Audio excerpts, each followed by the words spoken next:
Yeah. Μην κάνεις πως δεν άκουσες. Έχω παράνοια στο κεφάλι μου, λες και με μελετάνε μάγισσες. Προς το παρόν έχω τιμωρά από πάνω μου. Μετά μιλάμε πως τα μάλασες. Δεν φταίς εσύ που δεν κατάλαβες. Καταγράφεις στιγμές στο μυαλό μου, λες και έχει κάμερες.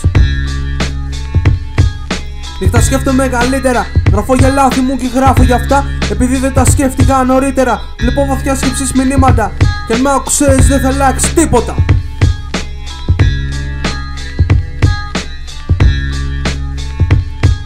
Νύχτες νόμιζα πως πέθανα. Είμαι λιπόθυμος στο πάτωμα, αφορές που τέχανα. Είναι σαν έλασμα, φεύγουν και γυρνάνε πίσω όταν νόμιζα πως το ξεπέρασα.